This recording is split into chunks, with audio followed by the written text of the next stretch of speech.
Alors, pour accéder à Internet, votre iPad devra être connecté. L'iPad est relié à Internet par l'intermédiaire d'une liaison Wi-Fi, généralement par une box, ou un relais Wi-Fi, qu'on appelle aussi hotspot, public ou privé, ou une liaison cellulaire sur certains modèles.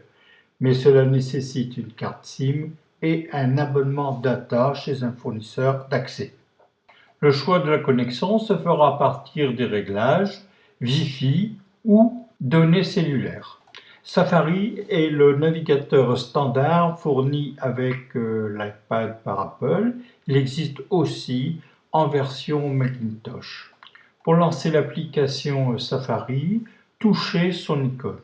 Dans la zone adresse, entrez l'adresse du site. Ici, c'est www.apple.com/fr. En dessous, c'est la barre dessinée qui permet de mémoriser vos sites favoris.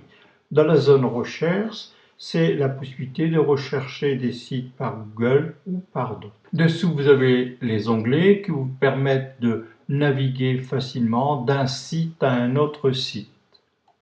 Je vais rechercher l'adresse du site du SILAC. Donc je vais entrer dans la zone recherche SILAC La Madeleine. Google propose plusieurs adresses. Là, je vais aller sur la première adresse, sur silaclamadeleine.free.fr. Donc je vais toucher l'adresse et là je veux aller naviguer parmi les différentes pages. Donc là je vais aller voir l'atelier. En particulier on y voit donc les ateliers de l'iPad. Notez aussi que le 30 mai, le SILAC fêtera ses 25 ans.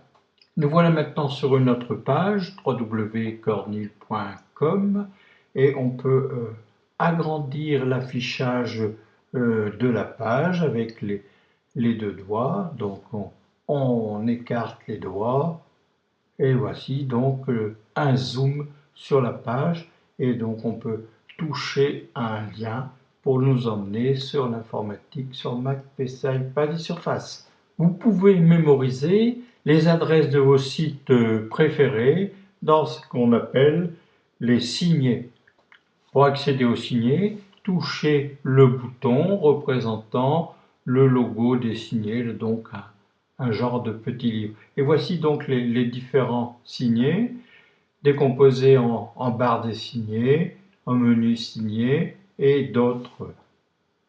Pour mémoriser votre site, touchez la flèche et dans le menu déroulant, touchez l'outil signer. Choisissez ensuite une catégorie de signets. Donc là, je vais mettre dans la barre des signets. Vous pouvez ensuite éventuellement aller modifier le nom du site à mémoriser. Donc au lieu de accueil du SILAC, vous mettez SILAC. Vous touchez ensuite le bouton enregistrer. Voici maintenant les signets tels qu'ils ont été enregistrés. Le site de SILAC a été enregistré dans la barre des signets tels que vous les voyez en bas. Je vais maintenant aller voir mes sites. Je touche le dossier Mes sites et ensuite je vais aller toucher un site. Là ici, je vais toucher FrogZ pour aller le supprimer parce que c'est un site qui n'existe plus. Et pour supprimer le site, je vais toucher maintenant le bouton rouge Supprimer. Voyons maintenant les réglages de Safari. Allez dans Réglages Safari. Parmi les différents réglages, vous pouvez changer de moteur de recherche. Donc là, ici, c'était Google. Vous touchez le moteur de recherche. Vous pouvez choisir parmi 3 moteurs de recherche. Google, Yahoo et Bing.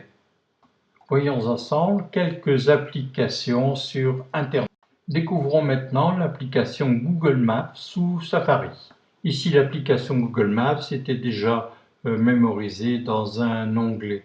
Alors, Google Maps vous demande l'autorisation d'utiliser la localisation. Donc là, ici, on peut voir la localisation de l'iPad. Vous pouvez accéder à YouTube par Safari, mais il existe une application dédiée à YouTube sur l'iPad. Merci pour votre attention et à bientôt.